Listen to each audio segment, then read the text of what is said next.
엘리야의 실패와 회복 두 번째입니다. 우리는 성경에 나온 믿음의 영웅들의 실패와 회복을 돌아보면서 그 가운데 우리의 실패를 볼 것입니다. 그리고 그것을 회복시키는 주의 은혜가 우리에게 동일하게 임하기를 기대하고 있습니다. 오늘 엘리야의 실패와 회복 두 번째 시간입니다. 저는 예수를 극적으로 만났습니다.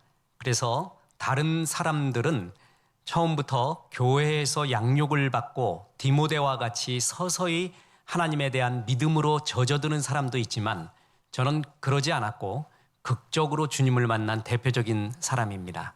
그 후에 저의 신앙의 형태는 아름다운 율법주의자라고 했습니다.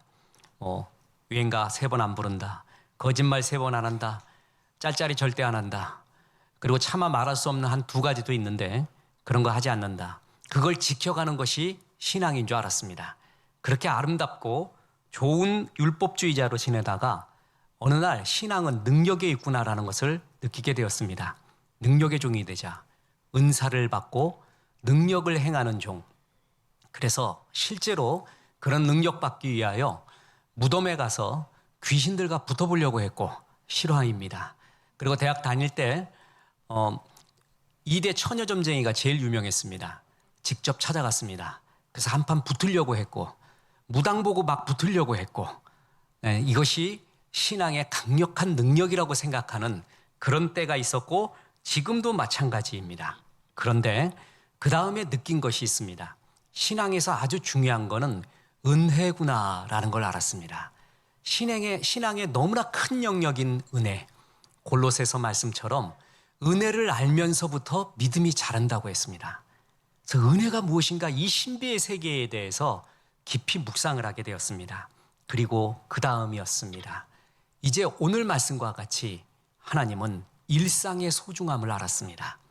나에게 가르쳐 줬습니다. 하나님이 우리를 향한 뜻이 3가지가 있다고 했어요. 항상 기뻐하래요. 쉬지 말고 기도하고 범사에 감사하래요. 늘 기도, 늘 감사, 늘 주님을 생각하라는 거죠. 어떤 특별한 일이 아니라 일상의 모든 것을 기뻐할 줄 알고 감사할 줄 알고 일상에서의 감사, 이것이 또 다른 차원이었고 이것이 정말 보물이었구나라는 것을 느낍니다. 이것이 엘리야의 깨달음이기도 하였습니다. 엘리야는 실패했었습니다. 그런 능력의 종이었지만 하나님과 말씀을 떠나 자기 생각대로 행동을 했을 때 실패했고 환경과 자기 자신을 볼 때 실패했습니다. 그리고 오늘 그는 또 한 가지 실패를 했었는데 그것이 뭐냐 하면은 큰 것에서만 하나님을 찾으려고 했다라는 것입니다.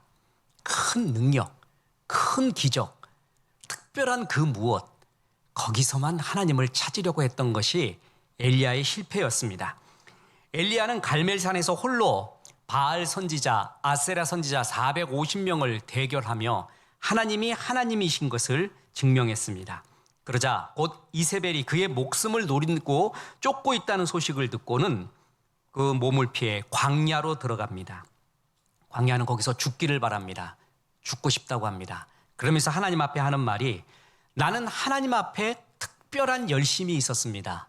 주님 알지 않습니까? 죽으라고 싸웠습니다. 그런데 나 홀로 남았습니다. 이게 결과입니까? 아합 왕과 이세벨이 내 생명을 찾으려고 합니다. 하나님, 내가 이렇게 어려움에 처했는데 주님은 어디 계십니까?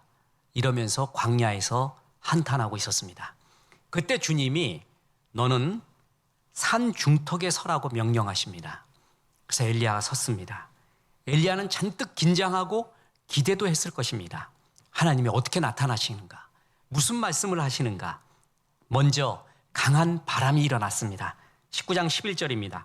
여호와께서 이르시되 너는 나가서 여호와 앞에 산에 서라 하시더니 여호와께서 지나가시는데 여호와 앞에 크고 강한 바람이 산을 가르고 바위를 부수나 바람 가운데 여호와께서 계시지 아니하며 바람 후 지진이 있으나 지진 가운데도 여호와께서 계시지 아니하며.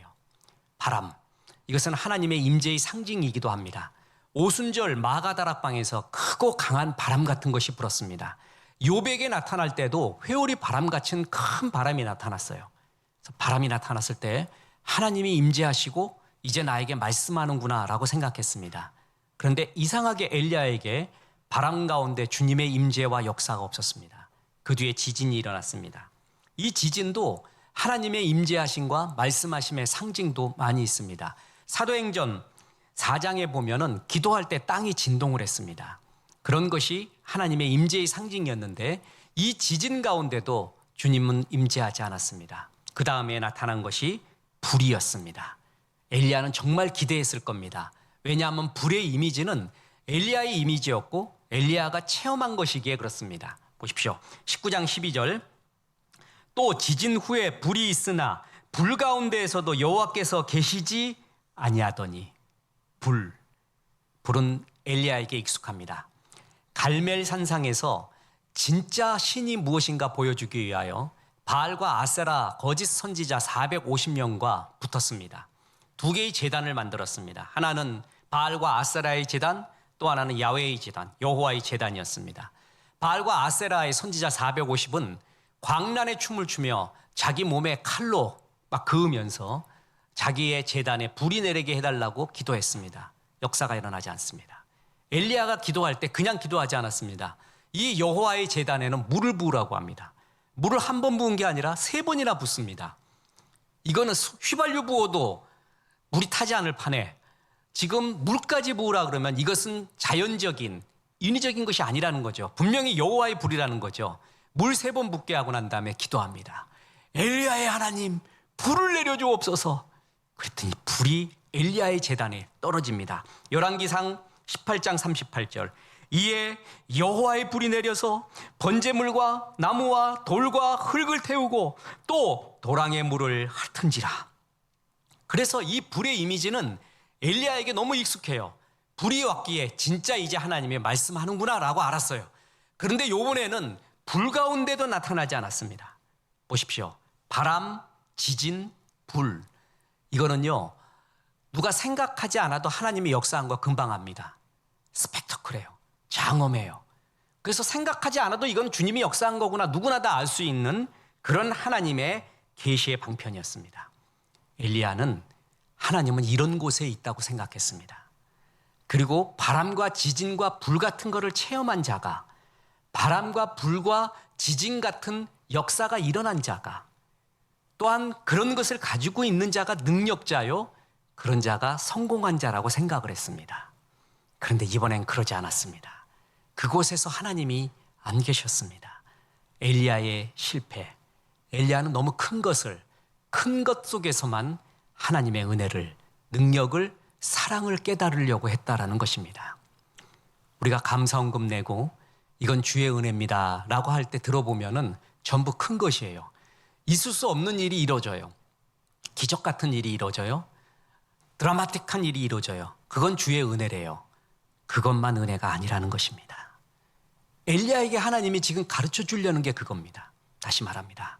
엘리야는 큰 것에서만 하나님의 은혜와 능력과 사랑을 보려고 했습니다. 이런 엘리야의 실패에 하나님의 치유책은 세미하고 작은 것의 소중함을 알게 하셨다라는 것입니다. 19장 12절 보십시오. 또 지진 후에 불이 있으나 불 가운데서도 여호와께서 계시지 아니하더니 불 후에 세미한 소리가 있는지라. 세미한 소리를 이제껏 엘리야는 느끼지 못합니다. 이것이 하나님의 능력이고 나를 향한 말씀이고 비전이고 뜻이고 은혜고 사랑인 것은 이제껏 알지 못했습니다. 바람인 줄 알았습니다. 지진과 불속 같은 큰 것에만 주의 은혜가 있는 줄 알았습니다. 그런데 주님이 세미한 소리를 주십니다. 세미한 소리. 콜 데마마 다카, 히브리어로 그렇습니다. 콜은 보이스, 소리라는 것입니다. 데마마는 조용함, 침묵, 사일런스에 가깝습니다. 그리고 다카는 곱다, 가늘다, 그리고 작다라는 것입니다. 이 세 가지를 합쳐보면 콜 데마마 다카는 세미한 침묵의 소리입니다. NIV 영어 성경에는 A gentle whisper라고 했고 킹 제임스 버전에서는 A still small voice라고 했고 공동 번역에서는 조용하고 여린 소리라고 했고 표준 세 번역에서는 부드럽고 조용한 소리, 개역 한글과 개역 개정 성경에서는 세미한 소리라고 했습니다. 이건 사실 어렵습니다. 세미한 소리의 정체가 무엇이냐 논문을 여러 편 봐도요 뚜렷하지 않습니다. 사실 난해한 구절 중에 하나입니다. 그러나 분명한 것이 있습니다. 그것은 앞의 구절들, 앞에 주의 임재가 아닌가라고 여겼던 것과는 크게 대조를 이룬다는 것입니다. 앞에 엘리야가 기대했고 이제껏 엘리야가 체험했고 엘리야가 이것이 하나님이라고 말했던 것이 뭐였죠? 바람, 지진, 불이었어요. 그것과 대조되는 것만큼은 분명합니다. 그것과는 너무나 다른 세미한 소리였다라는 것입니다. 큰 소리는 소음처럼 깜짝 놀라게 하는 경우는 많습니다. 근데 오래 남지 않습니다. 여운이 남기지 않습니다. 근데 가장 강력한 소리는 뭐냐면 진실한 작은 소리입니다. 마치 엄마가 자고 있는 아기에게 아기야 쓰다듬어주면서 널 사랑한다 하고 작게 얘기해요. 그 진실이 진짜 사람을 바꿉니다. 큰 이벤트를 하면서 뭐 공중에서 슈퍼맨처럼 날아와서 반지를 전해주며 너 사랑해 이거 뻥일 가능성도 꽤 많습니다. 그만큼 뻥처럼 날아가는 게 많아요. 근데 진실한 한마디랍니다. 너 사랑하잖아. 너 정말 사랑한다. 그 작은 소리, 휘스퍼 보이스, 그냥 작게 속삭이는 진실의 소리가 더 크게 들립니다. 보십시오. 사람들이 메시아를 기대했습니다. 오래전 선지자부터 메시아를 예언해왔고 말라기 선지자부터 이제 침례 요한이 나타나기까지 400년이라는 공백이 있었습니다. 그때 이제 메시아가 나타났다는 거예요. 메시아가 나타났으면은요, 이렇게 나타나면 얼마나 좋을까요? 성체로 나타나야 돼. 벌써 20살 넘어. 그냥 벌써 태어나자마자 30살 넘어. 그리고 손오공처럼 바위에서 깨져서 태어나면은 족보도 없는 거예요. 그냥 어디서 왔는지 어디로 가는지도 몰라. 헐몬산에서 벌써 성체가 돼서 구름 타고 오면은 누구든 메시아인 거 알 거예요. 그런데 하나님은 그렇게 강하고 큰 바람같이 메시아를 보내지 않고 세상의 역사와 인류의 모든 역사를 뒤바꿀 메시아를 초라한 마구간, 그것도 3대 천한 직업 중에 하나인 그때 당시에 목수의 아들로 아기로 태어나게 했습니다. 아기 예수. 그게 바로 세미한 소리였습니다. 아무도 주목하지 않습니다. 아무도 저분이, 저 아기가 초라한 마구간의 목수의 아들이 세상을 변화시키리라고는 아무도 몰랐습니다. 그 세미한 소리였습니다. 그런데 그것이 역사를 일으켰습니다. 세상은 크고 위대한 것들에 의해 변화되고 푸르러지는 것으로 생각이 됩니다. 다들 그렇게 말합니다. 역사책은 위인전은 전부 영웅 중심입니다. 사실 영웅전 같은 거는요, 반 정도가 긍정적이고 반 정도가 부정적인데 제 개인적으로는 영웅전은 70이 부정적이고 30이 긍정적입니다. 그리고 다 가짜도 많고요. 진짜도 없고요. 진실도 없고. 영웅 아닌 사람은 실패한 건가요? 그렇게 이름이 안 난 사람은 실패한 건가요? 유명하지 않은 사람은 실패한 인생인가요? 세상이 푸르른 것은 푸른 나무 큰 것이 하나가 있어서가 아니라 작고 여린 파란 풀잎들이 그 푸름을 잃지 않고 역할을 다 해주기 때문에 그렇습니다. 작고 여린 것, 세미한 것에 주님은 최선을 다해 주의 힘과 능력과 은혜를 집어넣었다는 것이죠. 엘리야는 이런 것을 몰랐습니다. 엘리야는 내가 하나님 능력을 체험했어. 하나님의 은혜를 체험했어. 주의 사랑을 체험했어. 그러면 반드시 큰 지진 같은 거, 바람 같은 거, 불 같은 큰 것을 체험했을 때만 주님의 은혜라고 생각을 했다라는 것이죠. 그런데 아니었어요. 그것이 아니라 주님이 이제 엘리야에게 가르쳐 주는 것이 세미한 음성. 보십시오. 기적을 체험했던 사람은 기적을 좋아합니다. 기적을 대단한 능력으로 생각합니다. 분명 관심을 기적은 끕니다. 흥미도 끕니다. 그런데 그 기적이 사람을 변화시키는가? 그렇지 않습니다. 보십시오. 기적의 은사가 가장 많던 시대가 모세 시대입니다. 출애굽할 때 10가지의 눈에 보이는 재앙, 기적을 모든 출애굽한 이스라엘 백성은 눈으로 보았습니다. 그죠? 그리고 눈앞에 홍해가 있을 때 그 바다가 갈라지는 수직 절벽으로 쓰는 체험을 합니다. 하늘에서 내려오는 만나의 체험을 합니다. 불기둥의 기적을 보았고 바위에서 물이 나는 기적을 보았습니다. 그러니까 신구약을 통해서 제일 대중들이 기적을 제일 많이 체험한 세대가 출애굽 1세대입니다. 그런데 그들이 변화됐습니까? 변화가 안 됩니다. 전부 광야에서 죽어버립니다. 너희들이 가나안 들어가면 안 된다. 그래서 2세대가 들어가고 1세대는 다 죽게 합니다. 가장 기적을 많이 봤던 세대가 변화가 하나도 없었습니다. 그 다음에 기적을 많이 체험한 세대가 엘리야, 엘리사, 지금 세대입니다. 지금 성경 본문의 세대. 엘리야는 최고의 기적 7가지를 행합니다. 엘리사는 14가지를 행합니다. 그러나 변화가 없었습니다. 예수님도 마찬가지입니다. 고향에서 참 많은 기적을 행했습니다. 사람들이 믿지 않습니다. 변화가 없었습니다. 그래서 그 고향을 떠나버립니다. 능력을 더 이상 행하지 않고. 그런데 하나도 기적을 행하지 않았던 곳이 있어요. 근데 마을 전체가 뒤집어진 경우가 있어요. 사마리아였습니다. 사마리아 여인 만나서 무슨 기적을 했습니까? 주님은 사랑한다는 말, 메시아라는 말, 말씀을 줬어요. 그 말씀에 뒤집어집니다. 사마리아 전체가, 그 마을 전체가 뒤집어집니다. 한 점의 기적도 없었는데 그것은 뒤집어지는 역사가 있습니다. 보십시오. 초신자일 때, 처음 신자일 때는요, 기적이 많이 일어납니다. 왜 그런 줄 아세요? 쟤는 말씀이 없어요, 초신자는. 그래서 기적을 통해서라도 믿음을 하나님이 키워주기 시작을 하는 거예요. 초신자일 때는요, 유치한 기도 다 들어줍니다. 하나님, 우리 가족 오늘 소풍 가는데 비 내리지 않도록 해주세요. 그러니까 진짜 안 와. 뭐 좀 먹고 싶은데 좀 주십시오. 그럼 막 줘요. 유치찬란한 기도 다 들어줘요.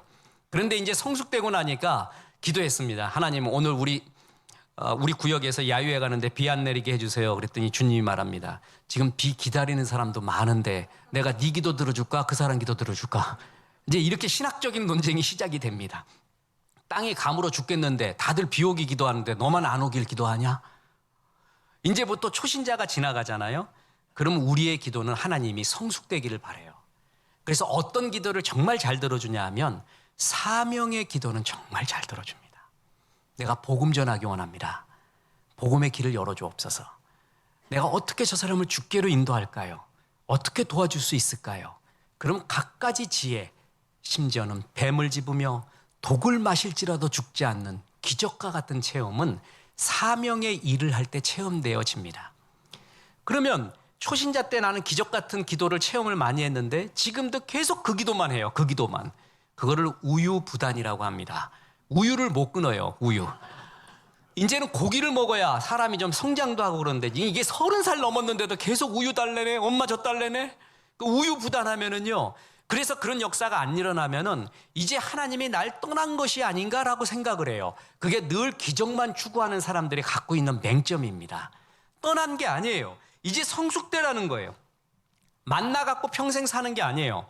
광야 때는 하늘의 특별한 음식, 천사의 떡이라고 하는 만나가 내렸잖아요. 저도 천국 가면 제일 먹고 싶은 게 만나입니다. 만나하고 아메리카노하고 같이 섞어 먹고 싶어요. 얼마나 맛있을까? 지금 생각만 해도 얼마나 좋을지 몰라. 그 맛이 어떨까요? 하늘의 음식 커피하고 섞어 먹으면은. 그런데 그것은 가나안에 들어가자 하나님이 일부러 그쳤다라는 구절까지 보여줍니다. 가나안에 들어오자 만나가 그쳤는지라. 그러면 가나안에 들어와서는 뭘 하냐 하면은 씨 뿌리라 그래요. 농산물을 먹으라 그래요. 봄이면 씨앗 뿌려. 여름이면 꽃이 피고 가을이면 풍년돼요. 겨울이면 행복하네. 저 푸른 초원이에. 그것은 이제 네가 씨를 뿌리라고 해요. 그럼 사람들이 생각해요. 만나는 누가 봐도 하나님의 은혜예요. 특별한 은혜. 누가 봐도 하나님의 능력이에요. 그런데 내가 씨를 뿌렸어요. 열심히 일을 했어요. 직장을 갔어요. 그래서 거기서 월급도 받고 또 내가 사업을 해서 많은 사원들을, 가족들을 먹여 살리고 그래서 그 소산을 먹어요. 그건 기적이 아닌가요? 그거는 은혜가 아닌가요? 우리는 은혜를 엘리야처럼 항상 특별하고 큰 것, 눈에 보이는, 누가 봐도 은혜라고 얘기하는 그것만 은혜인 줄 알았다라는 것이죠. 그런데 일상적인 그 모든 것이 은혜였습니다. 보십시오. 하나님이 우리를 향한 뜻이 뭐라 그랬냐면 데살로니가전서 5장 16절에서 18절. 항상 기뻐하라. 쉬지 말고 기도하라. 범사에 감사하라. 이것이 그리스도 예수 안에서 너희를 향하신 하나님의 뜻이니라. 이것을 다른 말로 하면 늘 기쁨, 늘 기도, 늘 감사입니다. 다시 말해서 뭐냐면 일상 속에서 범사에 감사할 줄 알아라. 특별한 일만 감사하지 말고 범사, 모든 일상이 사실 믿음의 눈을 갖고 보면 전부 감사 덩어리다라는 거예요. 신앙의 성숙은 바로 이걸 보면서부터입니다. 어릴 때는 바람과 지진과 불만 능력인 줄 알아요. 근데 신앙이 성숙해 가면서 일상에서 이런 것들이 기적이라니. 여러분 밥 먹을 때 저는 아내한테 항상 말합니다. 맛있대요. 그러면 일부러 표현해요. 맛있다, 맛있다, 맛있다. 감사하자. 이런 음식이 맛있는 걸 감사헌금 내야 되는 거예요. 목회하다 보니까요. 먹고 싶어도 못 먹는 분들 많이 봅니다. 정말 안타깝습니다. 그런데 내가 이렇게 마음껏 먹을 수 있다니, 이 맛을 느낄 수 있다니. 저는 요즘 개코가 된 거 아십니까? 개코가 돼버렸습니다. 냄새를 잘 맡아요. 우리 집에서 하나도 냄새 못 맡던 사람이 냄새 다 맡아요. 음식 먹을 때마다 감사해요. 집에 커피 향이 오면은 그렇게 그 냄새도 감사합니다. 왜 이렇게 김치 국물은 맛있는지, 그거 먹으면 다른 것이 생각이 안 나요. 다 감사 덩어리예요. 전에는 특별한 것만 감사한 줄 알았어요. 근데 아니었어요.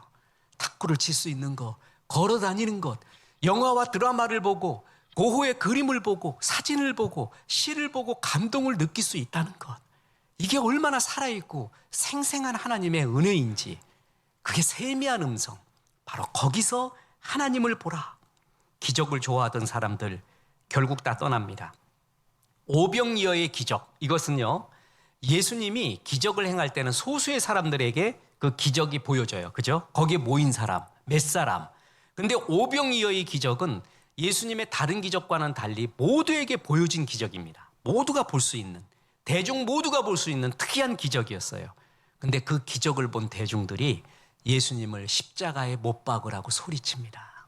기적이 그들을 변화시키지 않았습니다. 기적만 좋아하면 이단에 빠질 가능성이 많이 있습니다. 일상의 신학, 일상의 밋밋한 듯한 우리들의 예배, 기도, 찬송, 성경 묵상, 거기서 하나님의 은혜와 감사를 발견하는 그 고수, 그게 진짜 고수입니다. 바로 에드 디노 교수, 행복학 교수입니다. 그 사람이 발견한 행복의 법칙이 이것입니다. 행복은 기쁨의 강도가 아니라 빈도다. 얼마나 큰 체험, 큰 기쁨을 한 번 받았느냐가 아니라 조그만 기쁨을 자주 느끼는 사람, 늘 느낄 수 있는 빈도, 거기에 행복이 있다는 거예요. 그래서 진짜 행복한 사람들 연구하다 보니까 큰 기쁨 하나 갖고 오래 못 간대요. 작은 기쁨을 일상 속에서 갖고 있는 사람, 그것이 진짜 기쁨의 사람이고 성공한 사람이라는 것입니다. 보십시오. 창가에 들여온 햇살, 오손도손 피어나는 겨울의 긴 이야기, 방금 목욕을 끝내고 난 아기의 웃음, 잠든 자녀의 이마를 짚는 엄마의 미소, 모처럼 만년필로 쓰는 손편지, 포장마차 속에서 모락모락 피어오르는 구수한 연기, 국수 말리는 골목길, 이게 모든 것이 그 일상, 아무것도 아닌 것 같은 일상이 주의 은혜고, 이걸 느낄 수 있을 때, 이걸 보고 웃을 수 있을 때, 감사할 수 있을 때 그 사람이 진짜 고수입니다. 저는 CF에 이런 거 넣으면 참 좋겠어요. 일상의 아름다움, 일상이 우리에게 얼마나 소중한가, 그걸 보는 사람이 진짜입니다. 보십시오. 엘리야는 바람과 지진과 불이 나타났을 때 굴 어귀로 나가지 않았습니다. 근데 어느 때 굴 밖으로 나가는 줄 아세요? 세미한 음성을 들었을 때입니다. 누구도 엘리야를 움직일 수 없었는데 주의 세미한 음성이 엘리야를 나가게 합니다. 엘리야는 이제 또 한 차원 올라갑니다. 큰 하나님, 큰 기적과 능력만이 하나님의 은혜가 아니라 이 세미한 일상이 전부 주의 은혜였구나. 그래서 우리는 바로 이렇게, 이런 경건의 훈련 중에 최고는 범사의 주의 은혜를 볼 줄 아는 훈련입니다. 이게 정말 중요합니다. 이런 사람이 늘 감사하고 입에 행복이 넘쳐나게 됩니다. 이게 기본기 중에 신앙의 기본기입니다. 하나님은 말씀을 그치지 않습니다. 히브리서 1장에 보면 옛날부터 여러 모양과 방법으로 우리에게 말씀하신 하나님이라고 했어요. 앤더 슈샤크가 침묵이라는 소설에서 침묵하는 하나님, 또 철학자들이 말하는 The Otherness, 절대 타자가 아닙니다. 하나님은 말씀하는 하나님이에요. 그래서 오죽 말씀하고 싶어서 하나님이 직접 오셨겠습니까? 지금도 말하고 있는 거예요. 근데 문제가 뭔지 아십니까? 큰 거는 우리가 볼 줄 알아요. 지진, 바람, 불은 볼 줄 알아요. 그런데 그보다 더 많이 주님이 주고 있는 세미한 음성은 못 듣는 거예요. 들으려고 하지를 않아요. 그래서 큰 것이 안 온다고 해서 불행하다고 얘기하고 큰 것이 안 온다고 해서 기쁘지 않는 바로 이런 마귀의 속임수에 빠져 있는 겁니다. 보십시오. 실제로 있었던 2007년도 1월 12일 미국 워싱턴 DC 랑팡 지하철역에서 작은 연주회가 열렸습니다. 청바지와 티셔츠 차림에 야구 모자를 쓴 연주자는 미국 최고의 바이올리니스트였던 조슈아 벨이었습니다. 그는 무려 30억짜리 1713년상 스트라디바리우스를 들고 연주를 시작합니다. 이 연주회는 목적이 있었습니다. 사람들의 반응을 보기 위한 겁니다. 자기가 조슈아 벨이라는 것을 감추고요. 그래서 바이올린 함에다가 돈을 얼마나 넣는가를 봤습니다. 그런데 처참했습니다. 1분 이상 머물러 들은 사람은 7명, 수입은 $32. 이 얘기를 듣고요. 유럽 음악가들도 동일한 연주를 했습니다. 이번에는 출근 시간이 아니라 퇴근, 여유로운 시간을 택했어요. 출근 시간이니까 바빠서 그랬을 거야. 퇴근 시간을 택했고요. 연주자도 이왕이면 미모의 여성 바이올리니스트였던 타스민 리틀이라는 사람을 세웠습니다. 그래서 이번에 사람들이 많이 알아보겠지 했는데 마찬가지였습니다. 런던의 워털루역에서 했는데 1분 이상 들은 사람은 8명, 수입은 $28. 이런 거 듣고 한국 사람이 가만히 있을 리가 없습니다. 한국의 모 교수님도 이것을 시도했습니다. 대한민국에서 가장 유동인구가 많다는 강남역 6번 출구에서 무려 70억짜리 스트라디바리우스와 1억짜리 활을 들고 연주를 합니다. 어떤 결과가 일어났는가? 결과는 3개국 중 3등입니다. 1분 이상 머물러서 들은 사람 5명, 수입은 16,900원. 다시 말합니다. 이들은 최고의 연주자였습니다. 최고의 악기로 소리를 발했습니다. 사람들이 못 알아들었습니다. 하나님은 지금도 말하고 있습니다. 우리가 못 알아듣는 겁니다. 최고의 예술가가 최고의 작품으로 말을 해도 사람들이 안 들으려고 하잖아요. 들을 귀가 없는 거예요. 들으려는 마음이 없어요. 왜 그러냐 하면 우리의 귀와 눈은 육신의 정욕, 안목의 정욕, 이생의 자랑으로 가득해요. 그래서 주의 은혜가 못 들려요. 안 들려요, 그런 게. 그리고 자꾸 어떻게 하면 내 육신의 정욕 채울까? 이생의 자랑 채울까? 그 생각만 가득해요. 그러니까 그 언어만 들려오고 다른 건 들리지 않는 거예요. 여러분 카페에 가보세요. 미국인들 말할 때 얼마나 편해요. 안 들려. 아무리 얘기해봐라. 안 들려. 프랑스인 말하면 더 안 들리네? 독일인 말하면 더 안 들리네? 인도 사람 말하면 하나도 안 들리네? 근데 한국말 다 들려. 인도 사람도 말하고 있고요. 한국 사람도 말하고 있잖아요. 그 중에 들리는 게 뭐예요? 한국 사람의 말이에요. 왜냐하면 한국 사람의 말이 우리의 주파수에 맞아요. 사람은 자기 주파수에 맞는 말만 들어요. 그래서 하나님이 말해도 안 들어요. 그냥 내가 원하는 육신의 정욕의 말을 들어요. 안목의 정욕의 말을 들어요. 이생의 자랑의 말을 들어요. 그게 주관심이에요. 그래서 주님이 말해도 듣지를 않고 있는 거예요. 하나님은 말하는데 그것도 세미한 음성으로 말하는데 우리가 듣지 못하는 것입니다. 여러분 감사의 특징이 뭔지 아십니까? 작은 감사는 큰 감사를 불러옵니다. 우리는 큰 감사부터 원해요. 근데 그게 아닙니다. 작은 감사를 할 줄 아는 사람에게 얘가 감사 관리를 할 줄 아는구나. 작은 돈을 줘보고 작은 능력을 줘봐요. 그래서 주님이 말하는 게 이거예요. 네가 작은 일에 충성하였으니 더 큰 것을 다스리라 그러잖아요. 작은 것을 줘봐서 그걸 다스릴 능력이 있냐를 봐요. 그 중에 하나가 감사예요. 작은 감사거리를 줬는데 감사하지 않아요. 이 사람 큰 거 줘도 감사하지 않습니다. 더 큰 거 달라고 합니다. 시냇물 보고 감사하지 않는 사람은 강 보고 감사하지 않습니다. 강 보고 감사하지 않는 사람은 바다 보고도 감사하지 않습니다. 작은 것에 감사할 줄 아느냐? 작은 감사가 큰 감사를 불러오기 시작을 하는 겁니다. 이 세미한 음성을 들었던, 그리고 이것을 알아차리고 여기에 감사를 하고 음성을 듣기 시작한 엘리야에게 하나님은 다시 사명을 줘서 그를 일깨워 줍니다. 세미한 음성 듣고 엘리야가 동굴 밖으로 나옵니다.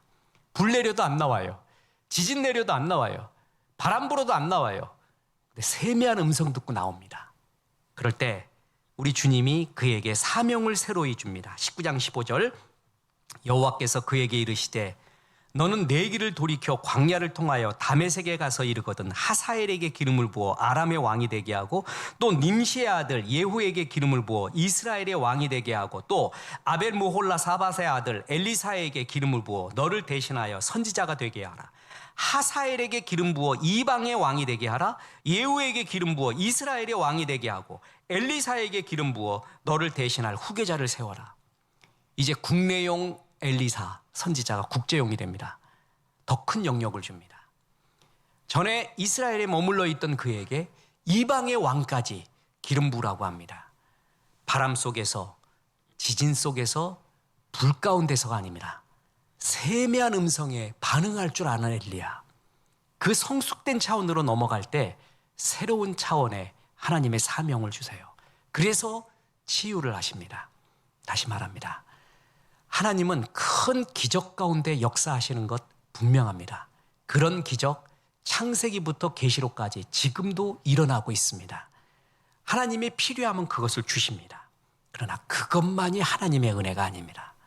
우리의 일상이, 이 일상에 감사하고 일상에 스며있는 하나님의 은혜를 발견하는 자가, 그 감사가 쌓이는 자가, 그런 자에게 때때로 정말 필요할 때 큰 기적 같은, 바람 같은, 지진 같은 불도 주십니다. 그런데 이 일상의 세미한 음성 속에 주의 은혜는 감사하지 않고 바람과 지진과 불만 찾는 자가 있다면 그 신앙은 삐뚤어집니다. 마귀가 가장 사용하기 쉬운 사람이 그런 신앙의 스타일입니다. 가장 낙심하기 쉬운 스타일이고 가장 사람들을 정죄하기 쉬운 스타일이 그런 스타일의 신앙입니다. 무너지기 쉬운 스타일이에요. 일상에 감사하십시오. 세미한 음성에 감사하십시오. 그리고 감사일기 써보세요. 오늘 김치가 왜 이렇게 맛있었던지, 오늘따라 커피는 왜 이렇게 맛있었던지, 오늘따라 누구는 만나니 너무 좋았고 내가 이 식구를 느껴서 너무 감사하고. 또 강조합니다. 감사는 감사를 불러옵니다. 작은 감사는 큰 감사를 불러옵니다. 작은 감사를 관리할 줄 아는 자가 큰 감사도 관리할 줄 압니다. 엘리야처럼 세미한 음성 속에 주의 은혜를 깨달아서 나날이 감사하고 늘 기뻐하고 항상 기도하며 우리의 일상이 주 앞에 아름답게 채워지고 마침내 큰 사명도 받고 큰 감사도 받는 귀한 종들 되기를 주 예수의 이름으로 축원합니다.